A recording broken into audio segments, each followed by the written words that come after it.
Trouvé. C'est parti, grâce à Midrash Yehuda Manitou, comme chaque jeudi, on a le mérite de se retrouver avec le Rav Menachem Ackerman pour parler de la paracha. Parachat Korach en Israël, parachat Veshalach, non, Vaishlach, La lumière non. derrière le Rav, elle Shlach gêne. Lecha, Shlach Lecha.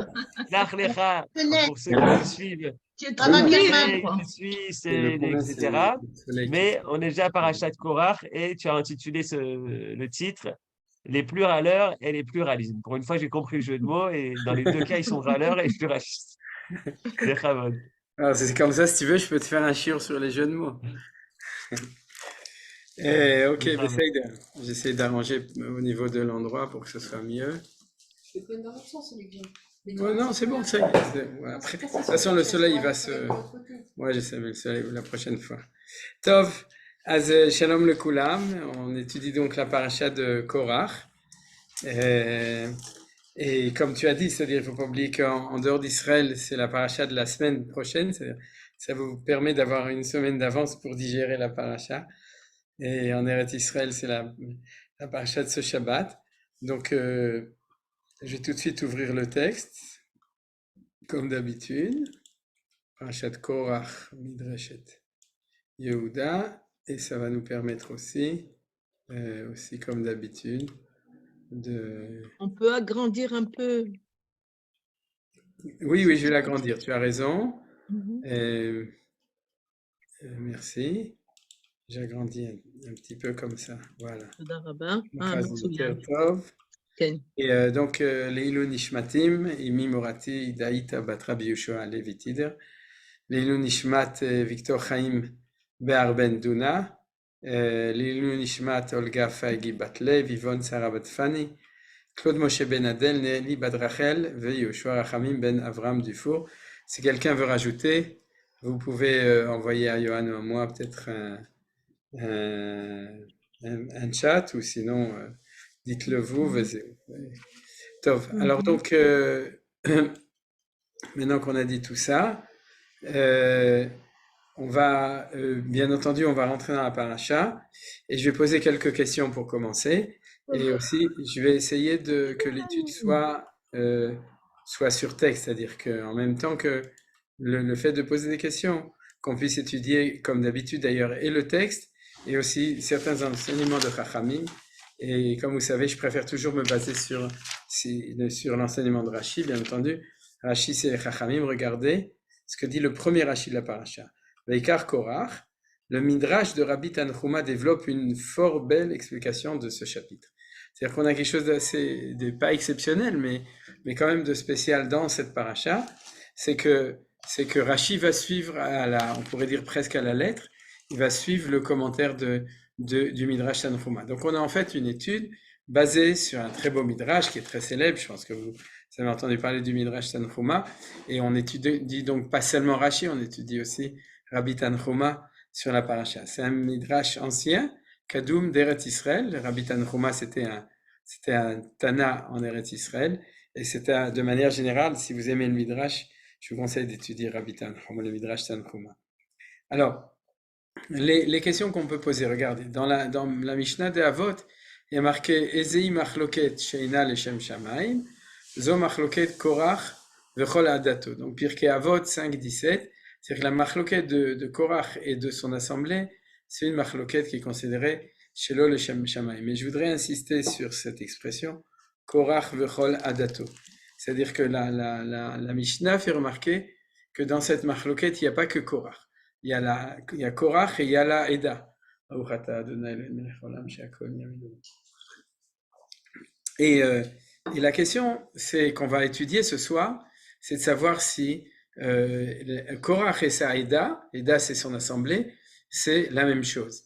Je vais d'ailleurs tout de suite vous dire la preuve que c'est pas la même chose, c'est qu'ils sont pas morts de la même manière. C'est-à-dire Korach et son petit parti dans lequel il y avait Datan V'Aviram et la famille de Korach et la famille Datan V'Aviram, c'est-à-dire c'est des petites familles. La Torah nous dit pas s'il y en avait d'autres, elle nous dit uniquement sur eux. Eux, ils ont été engloutis par la terre. Oui, c'est cet événement miraculeux, totalement miraculeux, puisque peut-être qu'on aura le temps de voir que le mot qui est marqué, c'est Vimberia, Ivra. C'est-à-dire si Hachem fait une bria, et Hachem a fait une bria. Or, le mot bria n'apparaît que dans le premier chapitre de la Genèse, ou ici. Je n'ai pas vérifié s'il y a d'autres endroits. Peut-être que, oui, Tzrak, c'est exact. Il n'y a pas d'autres endroits, pour autant que je me souvienne, dans toute la Torah, où on nous parle d'une bria. Donc c'est quelque chose d'exceptionnel de savoir qu'ici il y a eu. Et c'est le fait que Korach a été englouti dans la terre. Alors ça nous amène à réfléchir pourquoi la terre, pourquoi être englouti, surtout que c'est quelque chose de tout à fait spécial, c'est-à-dire la Gemara dit que ça a été créé Erev Shabbat, le vendredi de la création, puis à Piar, c'est-à-dire la bouche de la terre qui s'est ouverte et qui ensuite s'est refermée. C'était pas un tremblement de terre, c'est quelque chose d'autre, c'est tout à fait spécial. D'un autre côté, Adato, c'est-à-dire l'assemblée, c'est les 250 personnes, les 200 Anshe Shem, Kremoed, c'est-à-dire 250 princes d'Israël, notables d'Israël, nobles d'Israël, sages d'Israël. Eux, par contre, ils sont morts, brûlés, en amenant de l'encens, de la kétoret. On va appeler ça la kétoret. Donc, à punitions différentes, sans doute aussi fautes différentes ou démarches différentes, et ça va être peut-être un des sujets essentiels qu'on va étudier ce soir, d'essayer de faire un petit peu d'ordre. Vous comprenez entre ces deux choses, c'est-à-dire, est-ce que c'est différent? Et si c'est différent, quelle était la révolte de Korach? Quelle était la révolte de ces 250 Anshé, de ces 250 personnes importantes? Bien entendu, du coup aussi, on peut se demander, et je vais peut-être un peu proposer, pourquoi justement ces punitions? C'est-à-dire, puisque Akadosh Baruch Hu donne toujours des punitions qui sont mida keneged mida, c'est-à-dire qui ont une logique intérieure, pourquoi ça s'est passé comme ça? Donc pourquoi, d'un côté, c'est la Ktoret, un feu qui est descendu du ciel, de l'autre côté, c'est la terre qui est engloutie. J'imagine que vous dites, c'est pas très agréable de parler de ce genre de choses, mais En Malasot, c'est-à-dire la parashat à Shavua, ces dernières semaines, c'est un peu tout le temps comme ça, c'est-à-dire qu'il y a plein de catastrophes, et c'est pas toujours très, très, très agréable, mais c'est d'autant plus, ça nous interpelle d'autant plus, pour pouvoir voir ce qui se trouve derrière le pshat, c'est-à-dire une lecture littérale, qui d'ailleurs est dangereuse. Je fais ça comme remarque d'introduction. Pourquoi la lecture littérale de ces parachiotes est dangereuse? Parce qu'elle confirme le rituel, pas le rituel, la manière chrétienne de lire les choses, qui dit que le Dieu d'Israël est un Dieu jaloux qui n'arrête pas de punir, et qu'Israël est un peuple à la nuque droite qui n'arrête pas de faire des bêtises. C'est-à-dire, c'est un petit peu ça, alors que le leur, vous savez très bien, après quand il continue. Donc on est obligé, mitzvah aseh midoraita, on a une obligation de comprendre le texte de la Torah tel que la Torah l'a véritablement enseigné, et tel que nos sages l'ont interprété comme maintenant on va le Tanhuma, tout en se souvenant que l'interprétation, ce n'est pas pour dire autre chose que le pshat, et le pshat c'est la vérité, c'est au contraire pour révéler la profondeur du pshat, de la vérité. Ça, on a l'habitude avec Manitou de connaître cette idée-là. Troisième question, c'est la Ktoret. C'est-à-dire que lorsque les 250 princes sont venus et qu'ils ont râlé, vous vous souvenez, c'est-à-dire c'est les plus râleurs, à ce moment-là, lorsqu'ils sont venus, c'est pas eux qui ont proposé, c'est Moshe Rabbeinu, Beshem Hashem, sans doute, au nom de Hashem, qui leur a dit, eh bien, si vous voulez savoir si c'est vous ou Aaron, puisqu'ils ont contesté et d'ailleurs, ils ont contesté plein de choses, mais disons que dans le texte au niveau simple, c'est qu'ils ont contesté l'autorité de Aaron à Cohen, le frère de Moshe, en tant que grand prêtre, en tant que Cohen Gadol, et à ce moment-là, Moshe a dit au nom de Hashem, que chacun prenne une marta, c'est-à-dire une pelle, je ne sais pas exactement comment ça s'appelle, peut-être ce sera marqué dans la traduction, une espèce de pelle comme ça ouverte devant, dans laquelle on met des braises et sur lesquelles on met l'encens, et que chacun l'amène, et celui qui sera choisi par Dieu sera choisi, et les autres, eh bien, comment ça s'appelle? Bon, bref, ils seront fichus. Et donc, ils vont pas réchapper, ils vont en réchapperont point. Donc, en fait, la question, c'est en quoi la Ktoret devait être le signe pour vérifier cette chose. Et en fait, je dirais pour résoudre le problème. Ensuite, on peut se demander aussi qu'est-ce que voulait Korach? C'est-à-dire contre qui il est. Alors ça, on sait qu'il y a des enseignements de Chachamim, etc. Peut-être on va... En fait, la vérité, c'est que c'est pas du tout clair. C'est-à-dire, est-ce qu'il est contre Aaron? Est-ce qu'il veut remplacer Moshe? Est-ce qu'il veut remplacer Aaron? Ou bien, parce que nos sages nous disent que quand il espérait tout le temps être nommé, et quand il a vu il n'a pas été nommé ni vizir à la place de Moshe, ni vizir à la place de Aaron, il espérait au moins être le chef de la famille de Kehat. Parce que, regardez le premier passouk, Korach ben Itzar ben Kehat ben Lévi. C'est-à-dire que les Lévim se divisent en 3 familles, Gershon, Kehat ou Merari. Et dans la famille de Kehat, ils se disaient, si jamais j'ai pas été le chef des Lévites ou bien le chef d'Israël, au moins que je sois le sous-chef des Kehatim. Et même ça, il n'a pas reçu. Et nos sages nous disent que c'est ça la goutte qui a fait déborder le vase. C'est-à-dire que c'est à ce moment-là qu'il a dit, il y en a marre. Et puis, c'est pas normal, et même ça, j'ai pas reçu, etc. Mais en fait, il espérait plus. Mais au moins ça, il voulait. Mais quand même, on voulait, ça serait bien de comprendre exactement ce que lui voulait, et de nouveau aussi ce que la Hada voulait. C'est-à-dire cette assemblée de 250, si on suppose que c'était une autre mahloket, donc une autre dispute, une autre querelle, qu'est-ce qu'il voulait exactement? Et je vais terminer, si vous voulez, avec encore 2 remarques. C'est que en effet, on va voir 2 explications différentes dans Rashi sur la mahloket, c'est-à-dire que ça, on va le voir dans quelques minutes. Est-ce qu'il y a un lien entre les deux? Et puis, à la fin, comme ça, j'aurais posé toutes les questions au début. À la fin, on va voir que, en souvenir de cela, Hachem va dire à Moshe de prendre toutes ces pelles en échochet, l'or, l'argent et le cuivre, voilà. Toda Yosef, Baruch Haba. Merci beaucoup.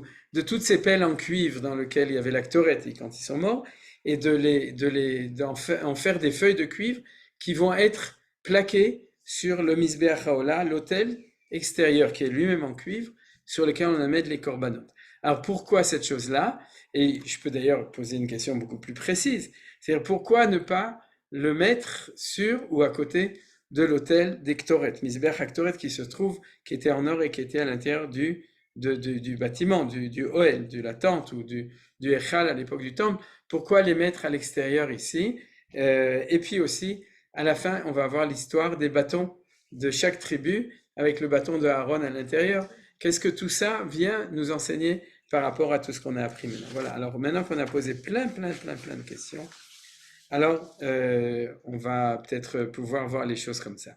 Rashi, au nom de Rabbi Tanchuma, ce qu'il va nous faire, c'est qu'il va nous montrer que profondément, Korach, c'est l'histoire de la mahloket. Alors là-dessus, bien entendu, vous avez plein de références dans l'enseignement de Manitou, etc.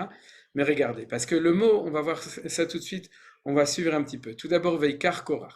Cette expression, on n'y a pas marqué qu'est-ce qu'il a pris. Alors d'ailleurs, c'est pour ça que la traduction est exacte.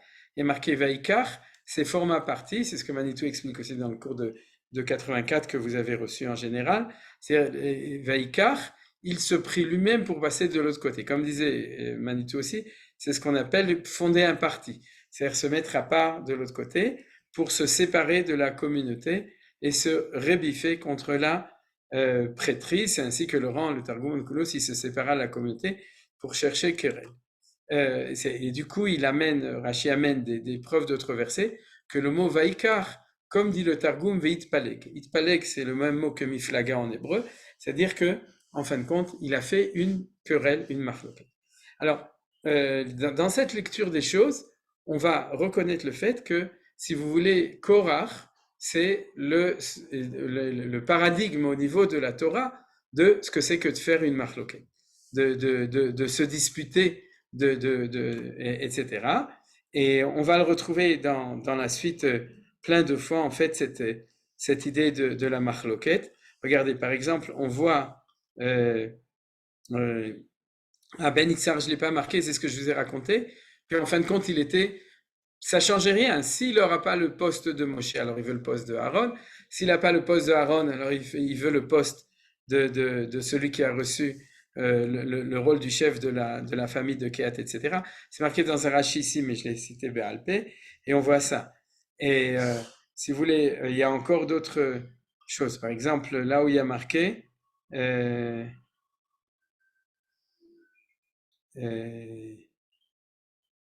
attendez, je vais chercher aussi les autres. Oui, il y a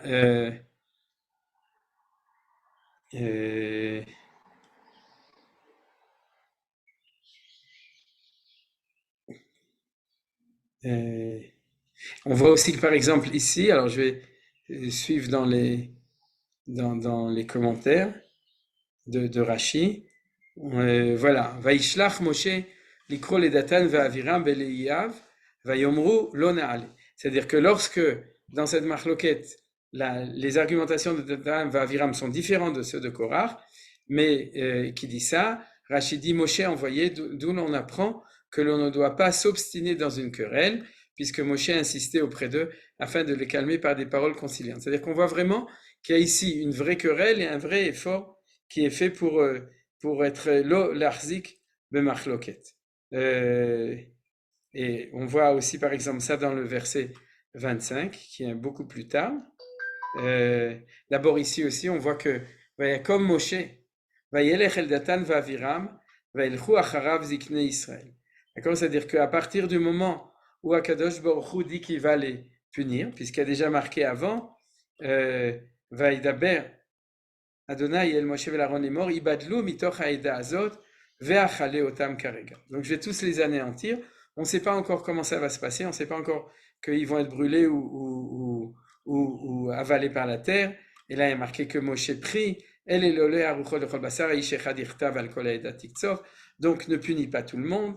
Et à ce moment-là, Hachem dit Daber el ha'eda lemor e'alu misavil mishkan korach datan ve'aviram. C'est-à-dire ça, c'est ceux qui vont être engloutis par la terre. Et Hachem dit, préviens les enfants d'Israël qui s'en aillent. Et à ce moment-là, Moshe ve'elech el Datan ve'aviram melchu acharav ziknei Israël. On voit vraiment qu'il y a un effort de conciliation permanente en face de cette marloquette permanente. Et regardez aussi, ve'ya'alu me'al mishkan korach Datan ve'aviram misaviv. Datan ve'aviram yatsu nitzavim petach ohalem unsheim uvnehem ve'tapam. Et qu'est-ce qu'il dit Rashi? Voit comme peut être désastreuse une querelle. Kama ra machloket en ivrite, un tribunal humain ne punit que celui qui porte des signes de la puberté qui sont déjà adultes. Et celui-là, c'est-à-dire le Bedin Shel Mala, de là où on ne punit qu'à partir de 20 ans. Ici, en revanche, on périt même les nourrissons, de nouveau, Midrash Tanchuna. C'est-à-dire que qu'est-ce qu'on voit de tout ça? C'est que le Midrash et Rashi, il ramène tout le temps Kama, Kasha, Machloket, combien la Machloket, c'est quelque chose de terrible, etc. etc. Maintenant, si on prend Datan Vaviram, j'avais un peu enseigné ça l'année dernière, si mes souvenirs sont bons, on voit que c'est en effet, si vous me dites quels sont les râleurs de service, c'est-à-dire comme on disait en France, je râle pour vous, c'est que c'est Datan Vaviram, c'est-à-dire les Chachamim, chaque fois qu'ils voient que quelqu'un râle, ils nous disent c'est Datan Vaviram, c'est pas marqué. La première fois, c'est quand Moshe Rabbeinu voit Shne Ivrim, Anashim Ivrim Nitzim, deux juifs qui se disputent et il lui dit Racha la matakerecha, et c'est pas marqué comment il s'appelle, mais nos sages nous disent tout de suite c'est Datan Vaviram. La vérité, le seul endroit où c'est marqué, c'est ici. Mais ça veut dire quoi? Ça veut dire qu'on comprend a posteriori de cette histoire et du langage, on va pas le lire cette année, mais qu'ils tiennent vis-à-vis de Moshe, lorsque Moshe essaye de les amadouer, etc. On voit qu'en fin de compte, c'est les spécialistes, on pourrait dire, ou ceux qui représentent dans la Torah, ceux qui sont contre. D'abord toujours contre Moshe Rabbeinu, mais qui sont derrière Moshe Rabbeinu, qui sont contre, qui sont là pour toujours justement s'opposer, etc. Donc on peut supposer que ce qu'on peut reconnaître là, c'est sans savoir, au-delà de savoir pourquoi est-ce que les gens râlent ou font une marloquette, le principe de la marloquette. Et il faut dire que Manitou allait dans ce sens. Pourquoi est-ce qu'il allait dans ce sens ou il va dans ce sens? On va parler au présent, parce qu'il insiste sur le fait que si la Torah nous raconte ce problème, c'est parce que c'est pas parce que le peuple d'Israël, justement, comme veulent entendre les nations et les chrétiens, etc., est un peuple problématique, c'est parce que c'est un peuple qui détient la clé de la problématique de l'unité des valeurs. Et puisque notre destin ou notre identité, l'identité du peuple juif, c'est de réussir à unifier toutes les valeurs, toutes les nations, toutes les facettes, les 70 facettes ou les 12 directions d'un cube, etc. C'est-à-dire toutes les manières, toutes les pensées et toutes les identités possibles, c'est l'identité d'Israël. Alors c'est là que nous sommes mis à l'épreuve. Et c'est pour ça que notre paracha est tellement important. Ça, c'est l'idée générale, c'est qu'on est mis à l'épreuve de l'unité parce que c'est ça qu'on doit réussir. C'est pas parce qu'on n'est pas capable de le faire ou parce que on est des fauteurs de troubles permanents, pas du tout, Am Ksheorev, justement, toutes ces réponses-là. C'est parce que c'est notre projet d'histoire que c'est là qu'on est mis à l'épreuve et c'est notre paracha essentiellement qui raconte cette histoire. Donc, de ce point de vue-là, c'est pas Korach, c'est pas Datan Va'aviram, c'est la Avira, c'est-à-dire c'est l'ambiance du peuple juif qui doit réussir l'unification de toutes les valeurs et c'est pour ça que c'est lui qui est mis à l'épreuve plus qu'un autre peuple dans cette chose-là. De nouveau, de notre temps, c'est pas difficile de l'identifier, c'est l'État d'Israël qui est à l'épreuve de l'unité parce que c'est l'État d'Israël qui rassemble toutes les facettes de l'univers par le fait qu'on a des juifs dans le kibbutz Galouyot, Merba Kanfot Haaretz, qui reviennent du monde entier et qui sont, on est en état de réunification de toutes les valeurs dans le pays d'Israël et à la Knesset aussi, d'accord? Et aussi au Beddin, d'ailleurs dans le Sanhedrin, on ne réussit pas. La preuve, c'est qu'on n'a pas réussi à faire un Sanhedrin, c'est-à-dire au niveau des institutions religieuses, on n'en est pas encore là. La capacité d'asseoir ensemble les rabbinim de toutes les identités possibles, des 70 facettes identitaires, on n'y arrive pas. À la Knesset, on réussit, Baruch Hashem, donc ça prouve qu'on est en travail et que ça se passe. Mais c'est pas facile et c'est bien ça qu'on est en train d'étudier maintenant. Alors, je vous propose comme solution de lire l'histoire de Korach et de Datan Va'aviram comme l'histoire du problème de l'explosion de la machloket dans le peuple juif, de manière générale. Et c'est ça que la Torah va nous raconter maintenant. Par contre, au niveau des 250, on va les appeler les princes, à ce moment-là, on a, d'après la lecture que je vous propose aujourd'hui, une autre chose. C'est-à-dire que c'est ce qui est marqué ici. Vaïkalu al Moshe ve'al Aaron vayomru alhem rav lachem ki kol haïda kulam kedoshim uvetocham Adonai umadua titnasu al ke'al Adonai. C'est-à-dire qu'on a ici un argument qui est tout à fait différent. C'est l'argument a priori de la démocratie ou de l'égalité. D'accord? C'est-à-dire que tout le monde, kol haïda kulam kedoshim, donc normalement il ne devrait pas y avoir quelqu'un qui est au-dessus de l'assemblée. Vous vous souvenez du Machal, qui est ici, il les a revêtus de vêtements entièrement faits de laine d'azur, de techelet. Et pourquoi de techelet? C'est pour expliquer la smichut, le fait que la paracha de la semaine dernière, qui est complètement à côté de celle-là, c'est pas parce qu'il y a une semaine qui est passée, c'est-à-dire que la Torah nous raconte l'histoire du fil d'azur sur l'habit, le ptil techelet, d'accord? Et donc, ils se sont présentés devant Moshe en leur demandant, tout ça c'est le Tanchuma, un vêtement entièrement fait de trelet a-t-il besoin d'un tzitzit? Et il lui a répondu qu'il avait besoin, ils se sont esclaffés, se peut-il qu'un seul vêtement, qu'un pourquoi maintenant, fait d'une étoffe différente, un seul fil de laine d'azur suffise, et rend apte à être porté, qu'un vêtement ne fait entièrement de trelet ne rend pas apte forcément de lui-même. Donc en fait, pourquoi les Chachamim ont dit ça? Vous connaissez cette explication, c'est que l'argumentation, c'est que si tout le peuple juif était trelet, on n'a pas besoin ni de Moshe, ni de Aaron, ni de Elitzaphan, Ben Itzar, etc., pour diriger, ni des Lévi'im, etc. Tout le monde est Kadosh, donc on n'a pas besoin de démocratie absolue. Alors, regardez comment est-ce que Rashi l'amène. Rashi l'amène cette argumentation de manière très forte, puisqu'ils disent Kol Eda Kulam Kedoshim, ils ont tous entendu au Sinaï les paroles prononcées par le Tout-Puissant. Okay? Et c'est pas vous seul qui avez entendu Anochi Hashem Elokecha, mais toute la communauté l'a entendu. Et c'est vrai. De nouveau, c'est le Midrash Tanchuma. C'est-à-dire qu'il y a a priori ici, je dirais comme ça, il y a deux sujets. Le sujet de la machloket en tant que, on pourrait dire, de maladie congénitale du peuple juif, parce que ça fait partie du projet, quelle que soit l'argumentation de la machloket. Et puis, d'un autre côté, un sujet de fond, qui est celui de savoir qu'est-ce que ça signifie Kol Haïda Kulam Kedoshim. Alors, là-dessus, je ne vais pas aller dans la direction habituelle de Manitou, je vais proposer quelque chose de différent. D'abord parce que je pense que c'est important en ce moment. Bon, peut-être pas l'année prochaine, mais en tout cas, cette année, avec ce qui arrive en Israël, je pense que c'est une explication qui va être importante. Mais vous avez bien compris la différence entre les deux. C'est-à-dire, il y a la question de la marloquette et puis l'argument de fond qui est utilisé ici et qui est tout à fait différent. Je vais le simplifier, je vais dire comme ça. Korach acceptait qu'il y ait un dirigeant au-dessus de la communauté. C'est-à-dire, il acceptait qu'il y ait un fil de Trélet, ouais, il y a un petit Trélet qui va s'occuper de toute la Héda, même si toute la Héda est Kedoshim. Mais il voulait que ce soit lui et pas Moshe et pas Aaron. Vous comprenez? C'est très simple. C'est-à-dire, il dit, il faut un vizir, mais c'est moi qui vais être le vizir à la place du vizir. Par contre, alors souvent on dit, il a utilisé cet argument de manière démagogique pour arriver à ses fins. Alors ça, c'est une lecture possible, qui est la lecture communiste d'ailleurs. C'est-à-dire que, au nom de l'égalité de tout le monde, c'est moi qui vais prendre le pouvoir. C'est-à-dire que, comme vous savez, c'était la boutade qui dit que le capitalisme, c'est l'exploitation de l'homme par l'homme, et le communisme, c'est exactement le contraire. C'est-à-dire, donc, et c'est un petit peu ça, une lecture possible de ce qu'on voit ici. Mais je vous propose quelque chose d'autre, qui considère qu'il y a une argumentation de fond qui, a priori, qui a une vérité. D'ailleurs, Manitou, dans le cours, j'ai entendu qu'il l'a dit aussi, que la Torah, même dans les argumentations, si c'est marqué dans la Torah, c'est qu'il y a un fond de vérité. Même si c'est démagogique, il y a quelque chose de vrai, sinon ce ne serait pas marqué dans la Torah. Donc, et le Midrash, il vient bien sous-entendre quelque chose de vrai.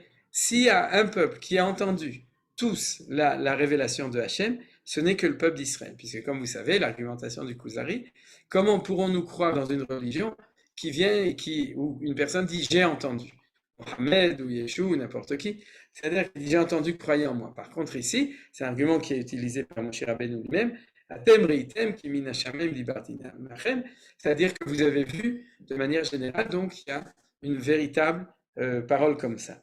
Alors comment répondre à cela, à cette argumentation? Alors ce que je vais vous proposer maintenant, c'est de dire que si vous voulez la vérité que le peuple juif, c'est-à-dire qu'il y a un niveau, et de nouveau, j'imagine que vous connaissez d'autres explications, donc moi aussi je les connais, c'est-à-dire je ne viens pas dire qu'elles ne sont pas exactes, mais il y a à un certain niveau, c'est vrai, au niveau c'est marqué ici, nous avons tous entendu au Sinaï, donc nous avons une relation directe, et tout le peuple juif, c'est Am Israël, Mamlechet Kohanim Vegoy Kadosh, une nation qui a la Kedusha, Kol Eda Kulam Kedoshim, il y a quelque chose de vrai dedans. La réponse, par contre, qui va être donnée ici, c'est la question du pluralisme. C'est quoi la question du pluralisme? Et c'est pour ça que c'est une question moderne. C'est que le pluralisme, en fait, il dit que chaque personne a une légitimité dans ce qu'il est, au même niveau que les autres. Alors bien entendu, le pluralisme moderne, c'est un pluralisme laïque, c'est-à-dire qu'il dit as you like, et notre pluralisme à nous, c'est un pluralisme religieux, c'est-à-dire de Eloki, qui est divin, c'est-à-dire la relation égale de tout le peuple juif par rapport à Kadosh Baruch Hu. C'est-à-dire chacun, on pourrait dire chacun dans sa neshama, dans son génie spécifique, est lié avec Kadosh Baruch Hu de manière géniale et spéciale, et on ne peut pas nous l'enlever. Donc a priori, il y a un argument, vous connaissez cette blague, Ben Gurion, c'était dans les années 60, a rencontré Mao Tse-tung, et il lui a dit, toi tu as de la chance, Mao Tse-tung, il a dit, toi tu as 2 millions de citoyens, moi j'en avais à l'époque 300 millions, vous vous souvenez, 300 millions de Chinois, et Ben Gurion, et on dit, oui Ben Gurion, mais toi tu as 300 millions de citoyens, et moi j'ai 2 millions de présidents. Et c'est-à-dire que Am Israël Gdoshim, chacun a quelque chose de spécial. Alors, est-ce qu'on pourrait imaginer ça? Et la réponse que je vais vous montrer dans le courant de l'étude, c'est que, en fin de compte, la réponse à cela, et c'est en fin de compte très profondément ce qui est marqué dans le Midrash, c'est que même si tu as 2 millions de fils ou 600 000 fils de Techelet, tu as quand même besoin, au niveau pyramidal, tu as besoin d'un fil de Techelet qui est au-dessus, c'est-à-dire tu as besoin d'une personne qui est au-dessus et qui va diriger le peuple juif. C'est-à-dire, alors, qu'est-ce que ça veut dire? Ça veut dire qu'il y a une structure qui est pyramidale. C'est pas parce que chacun a sa place qu'on n'a pas besoin d'un autre côté de quelqu'un qui crée l'unité. Et c'est ça la chose qui est très importante. C'est-à-dire que le désarroi aujourd'hui, et si vous voulez, ça peut être le thème de la lecture de ce qu'on lit aujourd'hui ou de ce qu'on dans cette paracha. C'est-à-dire que le désarroi du monde moderne, lorsqu'il parle du pluralisme, c'est que ce qu'il a perdu, c'est le principe d'unité des valeurs.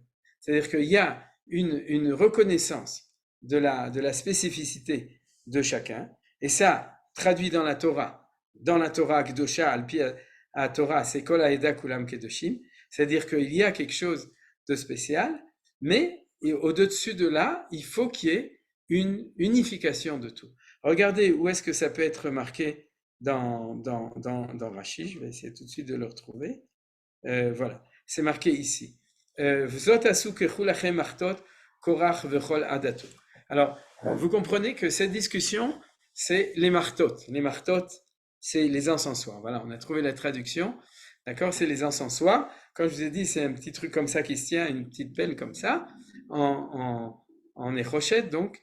Et donc, quand il propose de prendre 250, alors il dit comme ça: quelle raison l'a-t-elle déterminé à dire cela? Il leur a dit: il existe chez les idolâtres de nombreux rites et de nombreux prêtres, et ceux-ci ne sont pas tous assemblés dans la même maison. Mais nous n'avons qu'un seul Dieu, une seule arche sainte, une seule Torah, un seul autel, un seul Kohen Gadol. Quant à vous, vous êtes 250 à revendiquer l'état de Kohen Gadol, j'en suis d'accord. Voici donc pour vous le service le plus éminent qui soit, la combustion de l'encens, laquelle est de toutes les offrandes celle dont il est fait le plus grand cas. Là, Rashi répond pourquoi on leur a proposé l'encens au lieu d'autre chose. Mais vous comprenez que c'est difficile à comprendre. Pourquoi c'est la chose la plus importante. Mais il s'y trouve un poisson par lequel ont été consumés Nadav et Avihu. Donc il y a dedans, c'est quelque chose de très sérieux, la Ktoret, on va tout de suite en parler. C'est-à-dire, et on a déjà vu que la Ktoret, elle est dangereuse. Voilà pourquoi je les invertis. Ce sera l'homme que choisira Hachem, qui lui sera le saint. Excusez-moi, j'ai oublié d'éteindre mon téléphone. Donc, que choisira, il est déjà en son état de sainteté. Or, ne savons-nous pas que celui, etc. Voici ce qu'a voulu leur dire Moshe: je vous en avertis afin que vous ne vous rendiez pas coupable. Celui qui choisira restera en vie et tous vous périrez. Alors, la lecture classique des choses, c'est une lecture de la roulette russe. Il leur a dit: vous savez, vous avez une chance sur 250. Est-ce que je vous préviens déjà? Et ils l'ont fait. Donc c'est impensable. C'est pas possible de lire ce texte de cette manière-là, c'est-à-dire l'enseignement de Rashi de manière générale, qu'il leur a exprimé la probabilité de survie qui est 1 pour 250, et en plus qu'ils se mettent en concurrence avec Aaron, qui a déjà été choisi, qui a fait ses preuves, etc.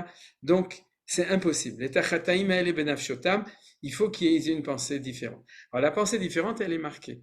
C'est-à-dire que nous avons un seul Dieu, une seule arche sainte, une seule Torah, un seul autel, un seul Kohen Gadol, mais nous avons 600 000 Juifs qui ont entendu la parole de Dieu de manière directe, et donc il y a 600 000, on pourrait dire, Kohanim, il y a 600 000 grands prêtres, pour reprendre la boutade de Ben Gurion. C'est-à-dire que chacun a quelque chose de spécial, et c'est ça qu'ont pensé les 250. C'est-à-dire que le Ramban, par exemple, l'explique très bien, et d'autres commentateurs. C'est-à-dire, ils ont dit, mais il n'y a aucune raison. Il n'y a aucune raison que ne survivent pas, si on est des gens, des tzadikim, si Dak, Moed, etc., et on est des gens bien, il n'y a aucune raison que Dieu n'accepte pas 250 Ktorot, c'est-à-dire 250 pourquoi en fonction de cet argument qu'on a expliqué, c'est-à-dire Akadosh Baruch Hu aime chaque juif tel qu'il est. Donc puisqu'il aime chaque juif tel qu'il est, chacun pourra apporter la Ktoret et tout le monde. Sinon, ils ne l'auraient jamais fait. Ils ne sont pas complètement fous ou débiles. C'est-à-dire que c'était le fond de l'argumentation, c'est ça. Alors, qu'est-ce que tu peux leur répondre? Oui, il y a 250 tzadikim extraordinaires comme vous qui, chacun, pourrait théoriquement amener de la Ktoret.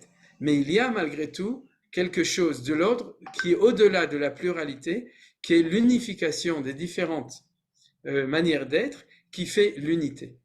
C'est-à-dire, et qu'est-ce qui fait l'unité? C'est le fait qu'on a un seul Dieu, une seule arche sainte, une seule Torah, un seul autel et un seul Kohen Gadol. Et comme vous le savez, la pluralité moderne, c'est la suite, comme le disait Manitou, de l'idolâtrie ancienne. C'est-à-dire que de dire qu'il y a un Dieu de ça, et un Dieu de ça, un Dieu de ça, un Dieu de ça, c'est la grande tolérance de la possibilité de chacun s'exprimer et de trouver sa relation personnelle par rapport à Dieu, par rapport à son identité, par rapport à la nature, etc. Tout ça, ça fait partie. C'est-à-dire que c'est Mais tu disais que l'idéologie moderne, démocratique, etc., telle qu'elle est et tout, c'est en fin de compte une traduction laïque de l'idolâtrie ancienne. Et c'est un petit peu comme ça qu'il faut lire ce texte de Rashi. C'est-à-dire, le texte de Rashi, qu'est-ce qu'il nous dit, au nom de Tanhuma de nouveau?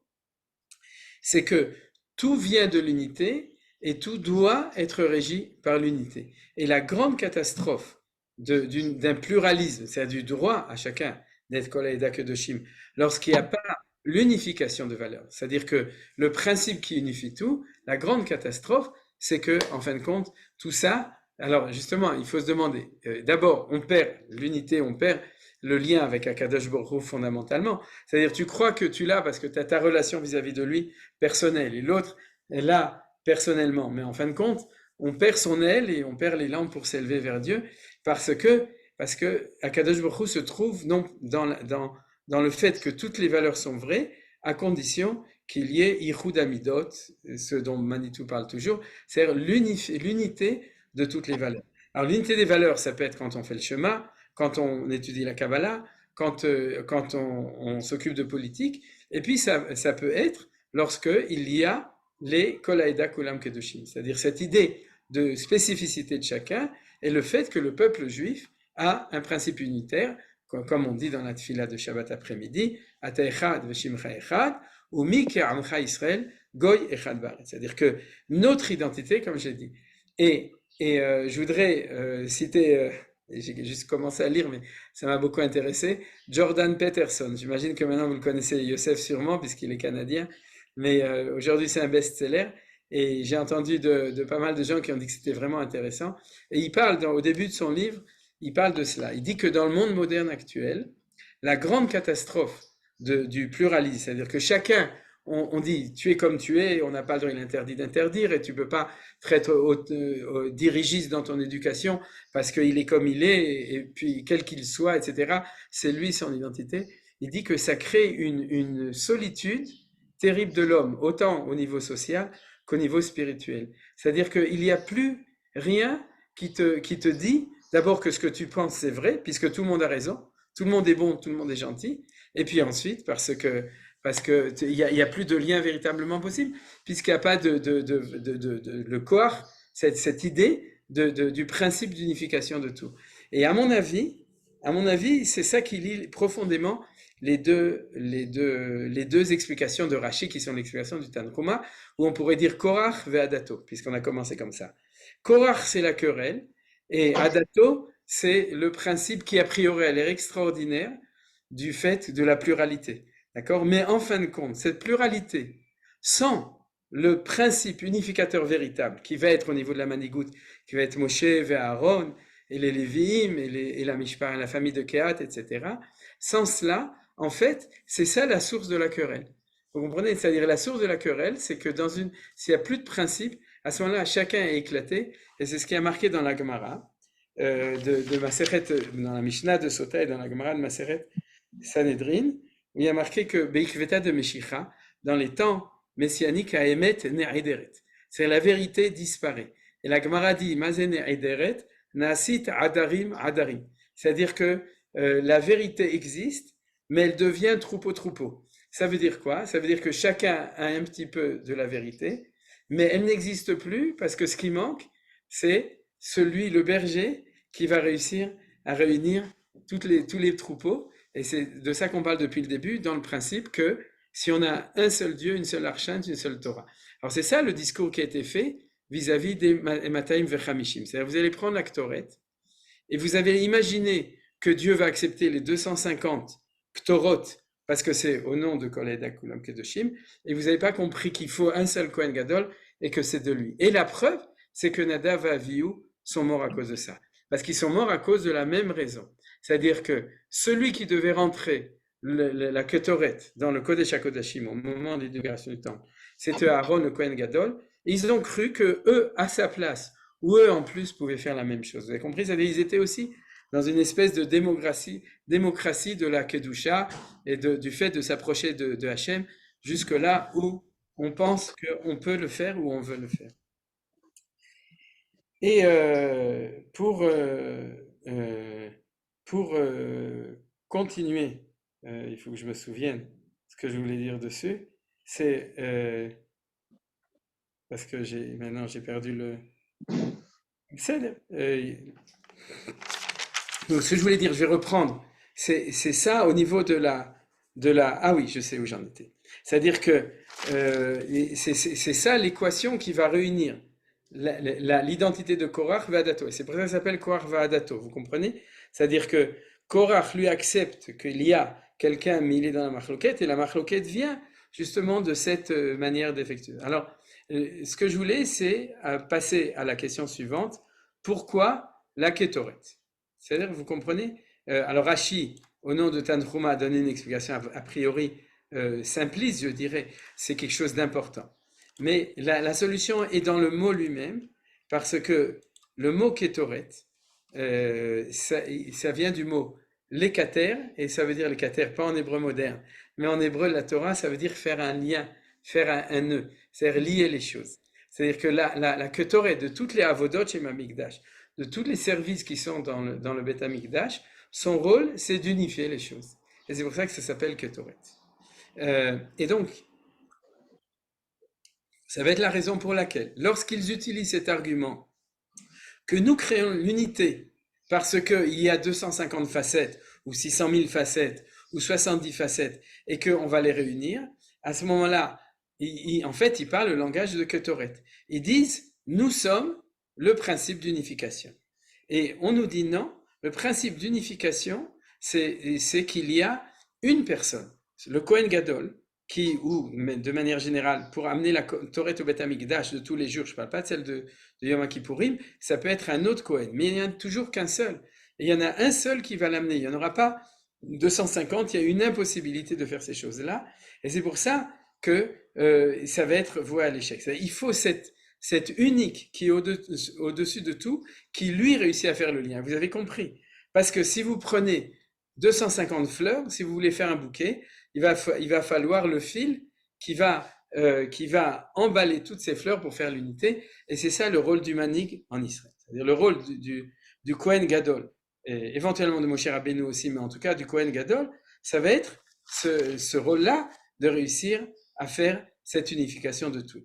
Alors, on pourrait dire de manière générale que Moshe Rabbeinu, c'est lui qui est capable de faire l'unification au niveau politique, c'est le dirigeant, et Aaron HaKohen, c'est celui qui fait l'unification, et c'est ça qui va être important pour nous maintenant, au niveau rouhani, c'est au niveau spirituel. D'ailleurs, vous vous souvenez quelle est la qualité de Aaron? Il est l'Omer, Eve mital midav shel Aaron, Oev Shalom, Rodef Shalom, Oev et Abriot Karvan Torah. Alors on comprend toujours que si c'est comme ça, le rôle de Aaron, c'est le gentil rabbin de communauté qui aime tout le monde, qui embrasse tout le monde, qui chaque fois qu'il y a une marloquette dans la communauté est là ça l'inquiète, donc il réussit à faire tout ça. Alors ça, c'est dans l'autre sens. C'est pas comme ça. C'est que parce que le rôle du Kohen Gadol, c'est celui de créer l'unité de tout le peuple juif, parce qu'il est le représentant de l'unité de Dieu, un seul Dieu, une seule arche, une seule Torah, et qu'il a en lui ce principe d'unification, que quand il arrive en tant que Kohen Gadol, alors il réussit à le faire. Il est Oev Shalom verodef Shalom, Oev et Abriot ou Karvan la Torah. C'est-à-dire, c'est pas parce qu'il avait ces bonnes qualités qu'on l'a choisi comme Kohen Gadol, c'est parce que c'est la condition d'identité d'être le grand prêtre, celui qui est le seul grand prêtre, celui qui est en haut de la pyramide, c'est celui qui est capable de faire descendre dans le monde ce principe d'unification au niveau de la sociologie du peuple juif. C'est-à-dire que c'est ça la religion de Aaron HaKohen. La religion d'Aaron HaKohen, c'est la religion de l'unification de tout ça.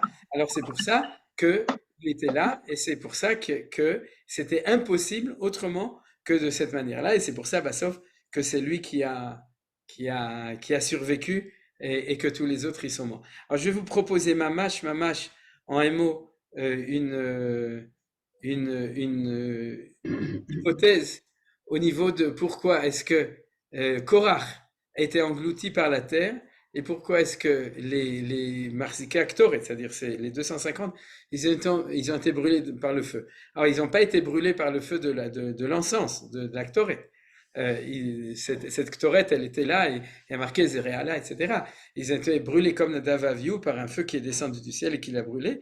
De même que Korach et Adato, ils ont été engloutis par la terre qui s'est ouverte. Vous savez qu'il y a 4 Yesodot. C'est une proposition personnelle. J'ai cherché, mais j'ai des commentaires. Il y a 4 Yesodot, il y a 4 matières fondamentales qui sont l'air, le feu, l'eau et la terre. De manière physique, je vous l'avais déjà expliqué, c'est quelque chose qui existe toujours aujourd'hui, ça n'a pas disparu bien que c'était des théories grecques. C'est ce qu'on appelle l'état solide, c'est ce qu'on appelle la terre, l'état liquide c'est l'eau, l'état gazeux c'est l'air, et l'état d'énergie c'est le feu. C'est-à-dire qu'aujourd'hui, dans la physique moderne, on a exactement les mêmes états de la matière, donc rien n'a changé au niveau de cette analyse, sauf qu'on utilise d'autres termes. Maintenant, au niveau moral, le afar, c'est la modestie, c'est-à-dire que, comme a dit Avraham Avenu, Ve'anochi, afar, vaefer, d'accord? C'est-à-dire que la terre, c'est toujours le fait, au niveau des midot, c'est le fait de ne pas s'enorgueillir. Et au niveau, et le feu, ça, je donne l'interprétation du Maharal qui explique pourquoi est-ce que le Korban Pessah, la néo-pascal, il devait être dans le feu et non pas, on n'a pas le droit de le bouillir ou de le cuire, mais on doit. C'est-à-dire dit que le feu dans la matière, il fixe les choses telles qu'elles sont. Et en fin de compte, le défaut, le danger de Korach, c'est je veux être la personne la plus importante, c'est-à-dire, comme je vous ai dit, être vizir à la place du vizir, à la place de Moshe, de Aaron, etc. C'est-à-dire de s'élever au-delà de ce que tu es. Donc, en fin de compte, ce qu'on lui dit, c'est que ta vie, elle est dans la terre, c'est-à-dire, elle est au contraire, tu es complètement en bas.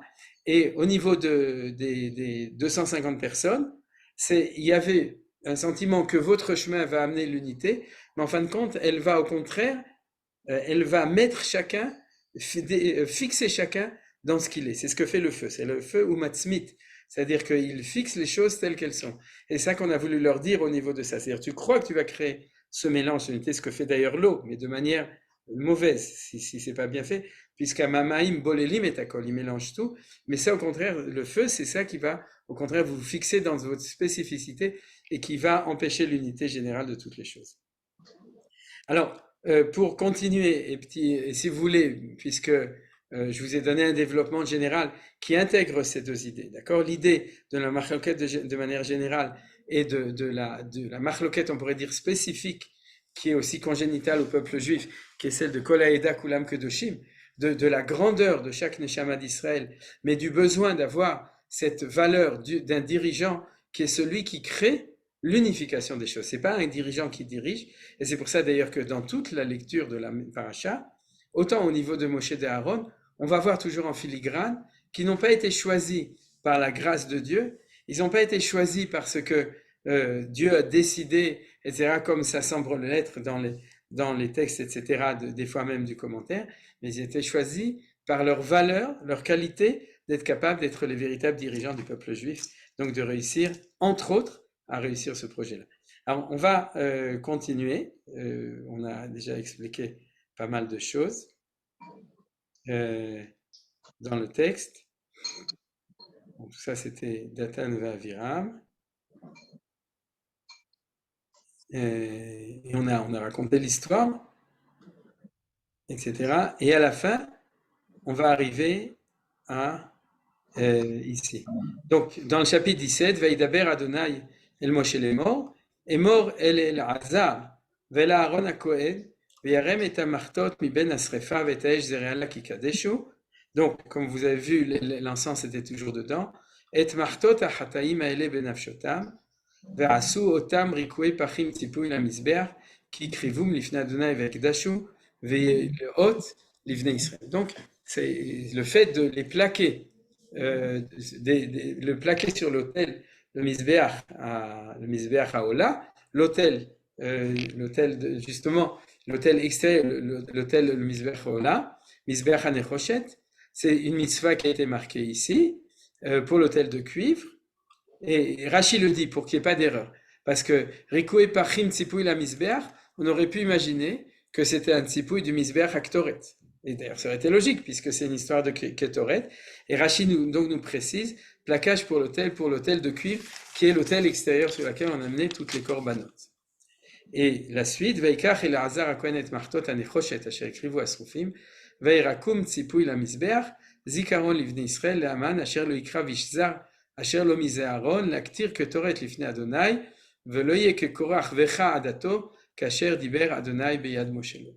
C'est-à-dire qu'on voit très bien qu'ici, il y a un enseignement très important, dont on a souvent perdu la mémoire, dans la mesure où on ne se souvient pas qu'il fut un temps où on avait un autel de cuivre sur lequel on avait plaqué tout ça. Mais je voudrais revenir à la question que j'avais demandée tout à l'heure. C'est-à-dire, quelle était la question? Pourquoi est-ce que Hachem n'a pas demandé à ce que, puisque c'était une contestation à propos de la Ktoret, que ces encensoirs soient, on aurait pu imaginer, faire une décoration, vous pourrez me dire, l'autel intérieur c'est un autel en or, mais on aurait pu faire une décoration tout autour en cuivre, avec tous ces 250 encensoirs, tout autour à l'intérieur du temple. C'était tout à fait possible. Même dans le Kodesh HaKodashim, il y avait des choses que Dieu a dit de mettre, comme le bâton de Aaron, dont on va parler dans quelques minutes si on a le temps, et qui se trouvait dans le Kodesh HaKodashim. Donc on pouvait tout à fait faire un monument en cuivre autour de l'autel de la Kétoret, qui se trouve à l'intérieur du Echal, en souvenir de ça. Pourquoi Dieu dit de le mettre à l'extérieur? Alors je propose une réponse très simple. Vous vous souvenez que l'autel extérieur aussi, il amène la paix. C'est pour ça qu'on n'a pas le droit, l'otanif alav barzel, on n'a pas le droit de couper au couteau ou avec le glaive pour construire l'autel extérieur. Parce que, nous dit Rashi, à la fin de la paracha de Yitro, que l'autel a été créé pour amener la paix dans le monde. On ne se rend pas compte parce qu'on amène des corbanotes. Il a été créé pour amener Shalom Baolam, donc on ne peut pas utiliser un instrument de guerre, de destruction pour ça. Alors, la réponse, elle est comme ça. À mon avis, c'est la réponse exacte. L'autel extérieur, tout le monde peut amener, et tout le monde peut amener tout ce qu'il veut, à condition, bien entendu, que ça fait partie. On ne peut pas amener des fleurs, on ne peut pas amener un lapin, il faut que ce soit des animaux cachers, ou les végétaux qui sont recommandés par la Torah, on les a vus la semaine dernière, c'est-à-dire de la farine de blé, ou d'orge, ou bien de l'huile d'olive, ou bien du vin, etc., ou de l'eau, d'ailleurs une fois par an, et du sel, etc. Il y a du végétal, du minéral, il y a de l'animal, etc. Mais si tu veux amener une offrande, tu peux amener, en gros, dans ce qui est cachère pour amener au misber, tu peux amener ce que tu veux. C'est-à-dire que l'autel, le misber hachitzon, l'autel en cuivre, il représente cette possibilité pour chaque juif, de manière spécifique, de s'approcher de Hakadosh Baruch Hu. Donc il représente l'argumentation des 250. Mais il y a le principe unificateur qui est le misber haktoret, qui est à l'intérieur et sur lequel il y a marqué lo ta'alu alav, ktoret zarav ola umincha venesech lo tisechu alav, c'est-à-dire qu'on a absolument une interdiction d'amener ce qu'on veut. On ne peut, ça doit être comme on l'a vu dans le texte, toujours un Kohen, pas forcément Kohen Gadol, une fois par jour le matin et le soir, mahatzito baboker, mahatzito baerev, puisqu'il y a deux choses. Il y a la pluralité et il y a le principe d'unification. Et c'est ça qui a été mis à cet endroit-là. Vous représentiez l'idéal de pluralité, vous ne vous êtes pas trompé complètement. C'est-à-dire qu'elle existe, elle a sa place. Elle a sa place, vos martotes en cuivre ont leur place pour recouvrir l'autel, le misber hachitzon. Mais à condition de ne pas oublier que tu ne peux pas l'amener à l'intérieur et que tu dois préserver ce principe d'unification qui est le grand prêtre, Yesh Kohen Gadol Echad, Vektoret Echad, puisque comme je vous l'ai dit, le mot Ketoret, unification. D'ailleurs, vous vous souvenez que dans la Ketoret, il y a 11 Semamanim, Echad Esre Semamanim, et sans entrer dans les détails, il y en a un qui sent pas très bon, qui s'appelle Helbana, en français de Rashi Galbana, et c'est celui qui nous galvanise, et les Chachamim nous disent, parce que la Ketoret représentait l'unification de tout le peuple d'Israël dans cette dimension de Tzadikim, Benonim, Vereshaim, Kol Adat Israël. C'est-à-dire cette notion de Eda qui revient tout le temps, Va'adato, Adat Korach, etc. Et ici aussi, c'est-à-dire que, comme il est marqué ici, que Korach Veka Adato, et ça revient tout le temps. C'est pas la Mishnah de Pirkei Avot qui parle comme ça. C'est Machloket Korach Va'adato. Je connais les Vortim. Au niveau du Pshat, la Mishnah dit ça parce que dans la Torah, on revient toujours Korach Va'adato. Et ça, Eda, c'est ceux qui veulent témoigner, qui veulent témoigner que l'Assemblée d'Israël n'est pas une assemblée comme tous les autres, c'est la édoute de la présence de Dieu dans le monde, Besséder, mais il y a deux dimensions. Il y a la dimension de l'autel extérieur, et où là, Rikoué Pahim, c'est possible, et puis il y a la dimension intérieur du Misbeach HaKtoret, avec cette Ktoret qui est unique. Alors, je vois qu'on arrive vers la fin. En 2 mots, il y a exactement la même idée, mais bien entendu, en plus, à propos du maté de Aaron, c'est-à-dire, puisque d'abord, Vekach mitam maté maté, le betav, met kol nisyan le betavotam shem asar matot, ish et mo veichtov al tirtov al mateu, ואת שם אהרון תכתוב על מטה לוי, כי מטה אחד לראש בית אבותם, הנחתם באוהל מועד לפני העדות אשר הביא לכם שמה, et il y a marqué,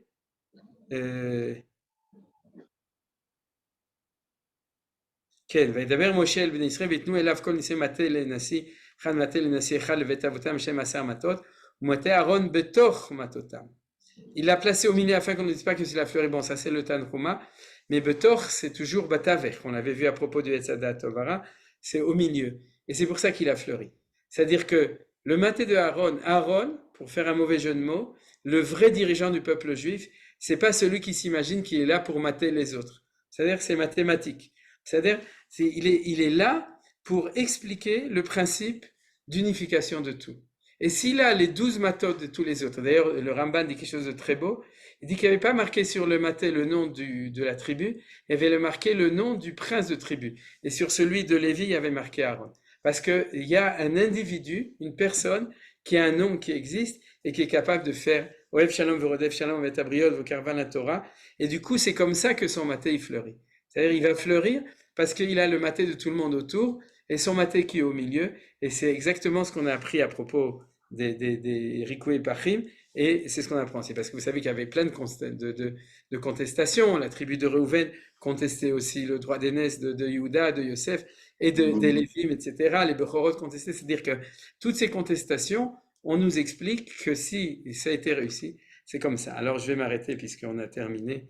Et puis parce que je pense que l'idée a été bien comprise. Pour conclure, si vous voulez, on est en plein dans ce sujet aujourd'hui.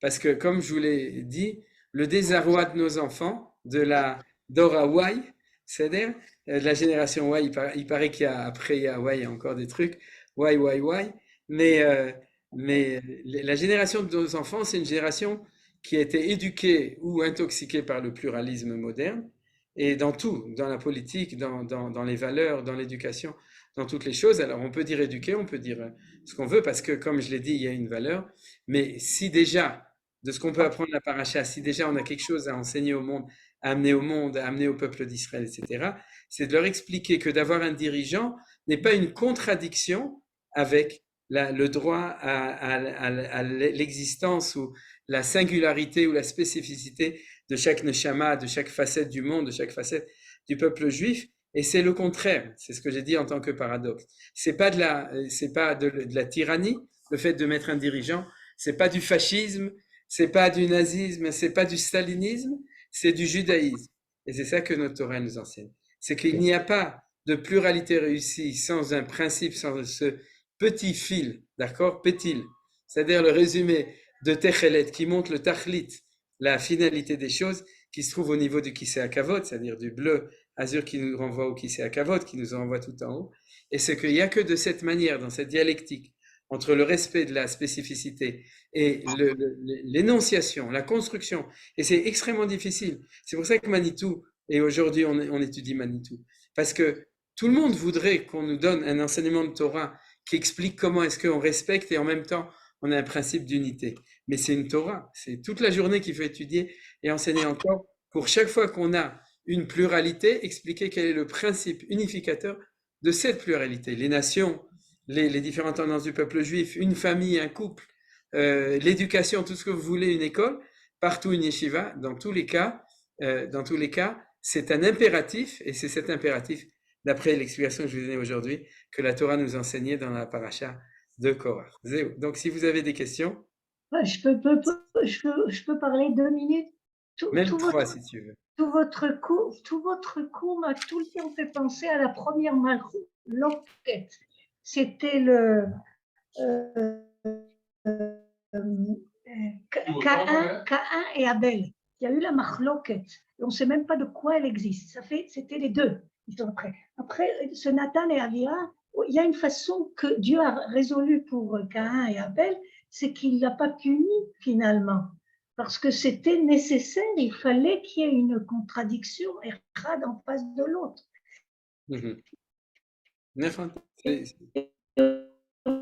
Moi, j'ai une petite. Attends, petit, parce que je crois qu'elle n'a pas fini, c'est juste le micro qui l'a éteint. Tout le sujet qu'on parle, c'est est-ce que l'unité empêche la marloquette? Elle n'empêche pas la marloquette. Simplement, on accepte qu'il y a des gens qui ont plus ou moins c'est toujours le problème et ça n'a pas réussi. Oui, alors ce que tu dis, si tu veux, il y a une différence entre la marloquette exclusive, comme le cas de Caïn, qui est exclusive de Havel, et c'est pour ça que c'est un échec total, et puis c'est la différence entre la dispute et la discussion. C'est-à-dire que dans la discussion, c'est ça, quand tu demandes à un Israélien, à un juif, quelqu'un qui étudie les Yeshiva, tu demandes c'est quoi la marloquette, il va dire marloquette Bet Shammai, Bet Hillel, ou Rabbi Meir, Rabbi Yehuda. Il n'y a pas de drame. Au contraire, une marloquette peut être fructifiante. Mais quand on parle ici, cette marloquette ici, c'est terrible. De même que Caïn a tué Havel, de même tous les gens qui ont fait cette marloquette, ils sont tous morts. Et de manière terrible et de manière miraculeuse. Donc c'était la volonté de Hachem. C'est-à-dire que ce qu'il faut, c'est justement réussir à ce que la discussion ne soit pas une exclusion. C'est-à-dire, c'est ce qu'on fait à la yeshiva, au niveau des idées. Je ne parle pas au niveau du vécu social, mais au niveau des idées. Quand tu rentres dans un beth midrash, c'est pas la bibliothèque municipale où il y a un grand chalet silence s'il vous plaît et que les gens qui parlent doivent sortir dehors. C'est que les gens ils sont assis, ils se crient l'un sur l'autre. Pourquoi?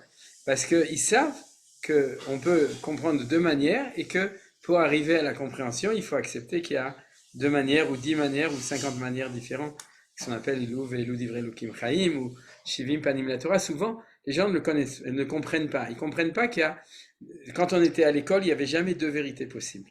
D'accord? C'est-à-dire que on nous a toujours enseigné dans toutes les matières jusqu'au bac, jusqu'à la terminale, quand on étudie la philosophie, qu'il y avait toujours une seule vérité pour une seule question. À chaque question, une seule réponse.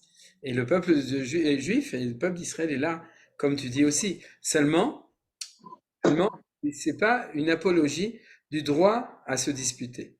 C'est-à-dire, c'est une apologie du droit à discuter. C'est et Mordechai, Bechavod. Oui, Erev Tov. J'ai pas bien saisi, ou peut-être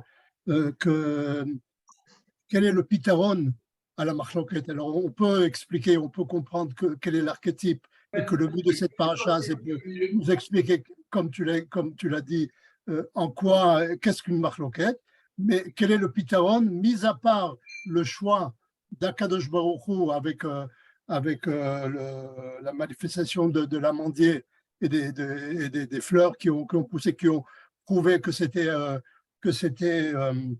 Aaron, donc, qui devait être le Kohen Gadol, c'est-à-dire que la présence divine va fixer qui est le manig.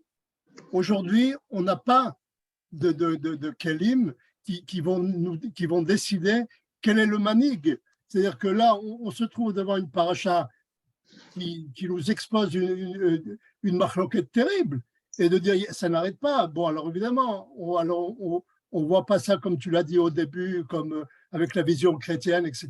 Que c'est un petit nombre de personnes qui a fauté, mais ça n'arrête pas. Et alors, on comprend en quoi est la marloquette. Quel est le pitaron? Ok, Besséder, merci Moti. Dans la paracha, je ne vois pas le pitaron. D'accord, alors je pense que pendant 1 heure, j'ai dit que j'étais pas d'accord avec toi. Mais merci, ça permet de préciser. C'est-à-dire que toi, tu dis, c'est Vox Dei, c'est-à-dire que tant qu'on n'aura pas, que Dieu va pas nous sortir des manigim comme ça, il n'y aura jamais de solution. Moi, je dis que c'est justement le contraire. C'est que c'est notre rôle à nous de chercher et de prier aussi pour qu'ils apparaissent, les manigim qui ont cette qualité de capacité d'unification.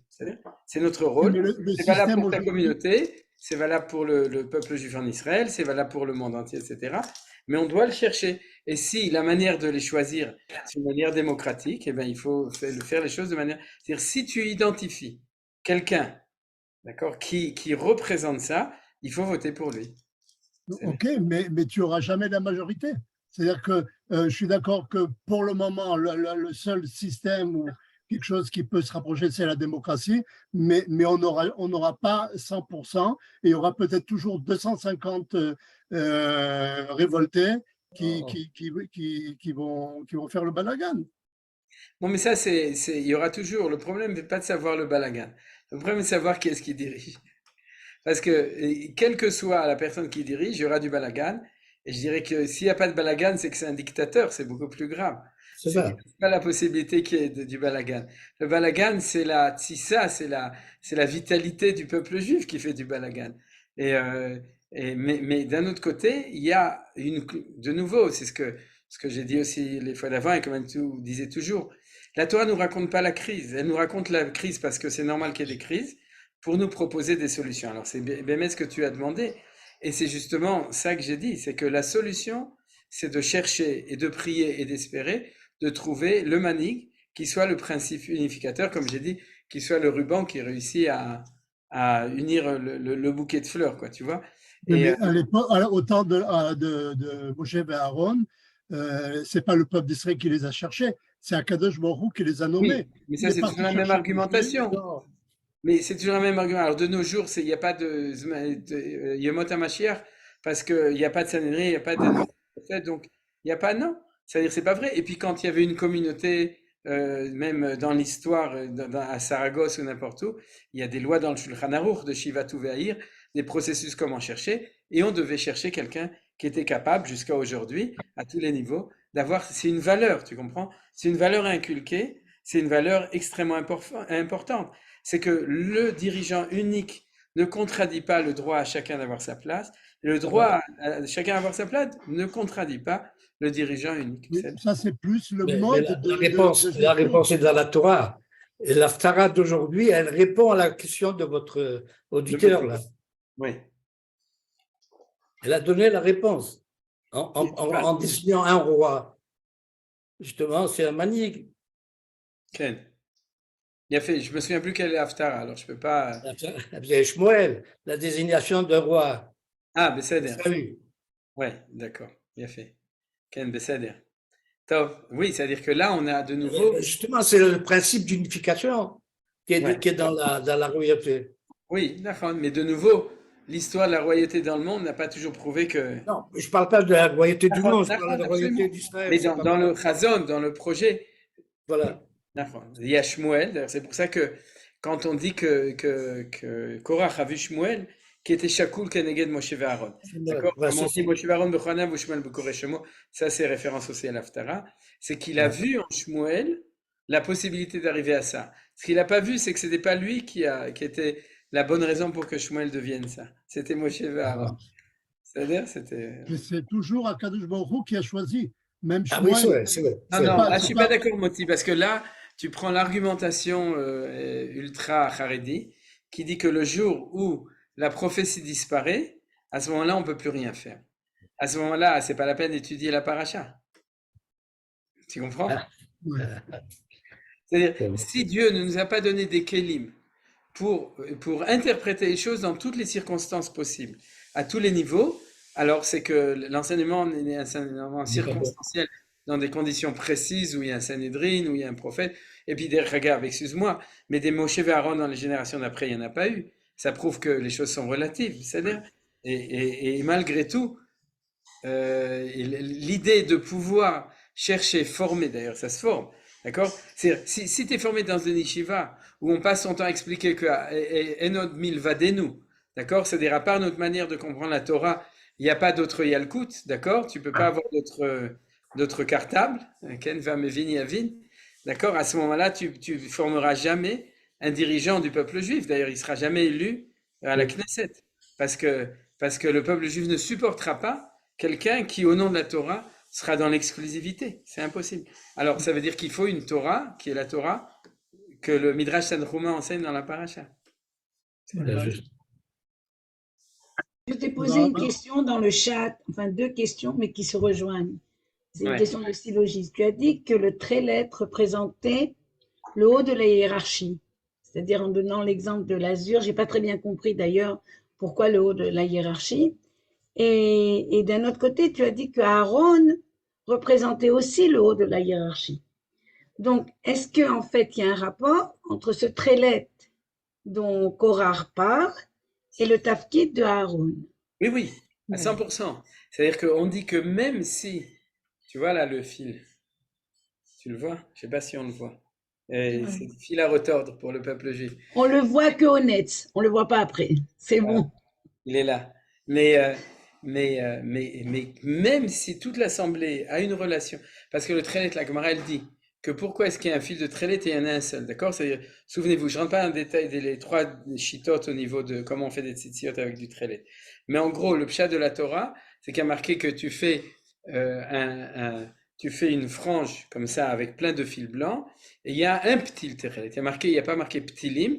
Ou il y a marqué Gdilim, c'est-à-dire il y a plein de fils, Gdilim Ta'aselach, Barbakan, Sutra, mais le fil de Ptil, c'est un seul. C'est pour ça qu'il y a trois déotes, Rambam, Raived et Tosfot, comment est-ce qu'on le fait? Mais ce qui est clair pour tout le monde, c'est qu'il y en a un, il s'appelle Ptil. Et c'est quoi ce Ptil? C'est justement le seul, et on nous dit pourquoi il est en Trelet? Parce que Trelet domel Ayam, Veyam domel Rakia, Rakia domel Kisei Akavot. C'est-à-dire que quand tu vois le Techelet, c'est pour ça que j'ai utilisé ce jeu de mots Techelet Tachlit. C'est la finalité des choses. C'est-à-dire que tu vois, c'est le trelet qui te donne la direction de ce qui se passe ici, d'accord? Mais la direction d'en haut. Or, tout le monde peut être lié avec Hachem, c'est-à-dire talit shekula trelet, mais tu as besoin d'un mani qui donne la direction. Pourquoi?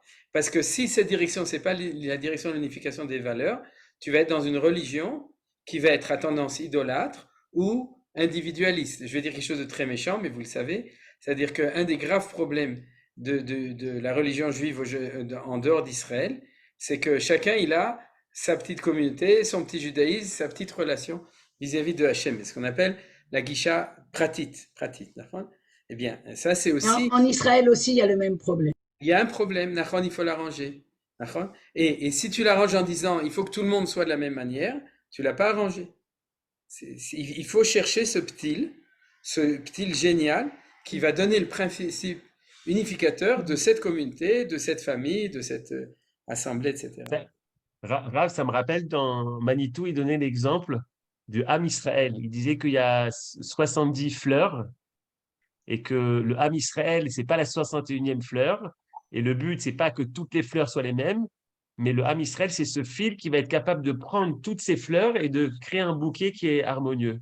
Il a fait Chazakouba. Il a parlé de collier, d'ailleurs. Il a parlé de collier. Le fil, c'est le fameux fil qui rassemble les perles du collier. Voilà, il a fait mieux. Alors là, on peut dire la même chose. Kola Eda, c'est plein de perles. Et puis, il faut ce fil, ce petit. Oui, mais le Techelet aujourd'hui, on ne sait pas d'où ça vient. Alors, c'est pour ça qu'il y en a beaucoup qui ne mettent pas de fil bleu. D'accord, mais bon. Si, c'est important. Ceux qui disent d'où ça vient. Ils disent que c'est. Moi, je ne suis pas barcelé. Quoi? À l'occasion. Yosef, Ariel Assaf, il a fait un cours entier dessus, sur le Techelet et les chitotes, etc. Oui, mais c'est des suppositions. Non, bon, si tu écoutes le cours, tu verras que c'est plus que ça. C'est comme dans le Beth Amikdash, il y a cette Korah, je ne me rappelle plus comment ça s'appelle, qui fait tout le tour. Oui, dans le Mishkan. Oui, dans le Mishkan, mais c'est en une pièce, c'est pas... Ah oui, il a fait, Nachon. Il a fait Meot, Kolakavod. On l'a appris avec toi, Ravakarman, ça, j'ai oublié. Oui, c'est le Mavriach Minakatse la Katse. C'est-à-dire qu'il crée le Bariach, Nachon. Voilà, Bariach. Voilà. Yosef, Bechavod. Oui, pour arriver à cet état qu'on espère, ça prend du temps. Comme on dit, Emet me'eres titzmach, ça viendra de la terre. Or, d'après ce que veut faire Korah, c'est inverser ce processus. C'est pour ça que c'est Mida keneged Mida. Avec lui, ça ne sort pas de la terre, lui, il redescend dans la terre. Ça prend un verre de la terre. Merci beaucoup. On voit bien dans Shoftim la difficulté d'avoir un manhig.